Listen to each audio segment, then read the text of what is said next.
పట్టాలని నల్లని సీకట్లో ఒకదాన్నే కూసున్న దిక్కులేని పచ్చినయ్యి బావా నువ్వెప్పుడొస్తావని ఏళ్ళైపోతుండే పిల్ల ఎన్నెలొచ్చింది మన బతుకులా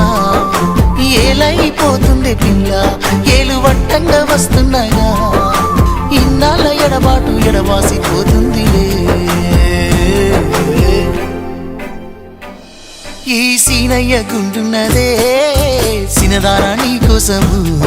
ఈ దూరాన్ని చెరుపుతూ తీరాల తెగిరింది అందాల ఈ మానవు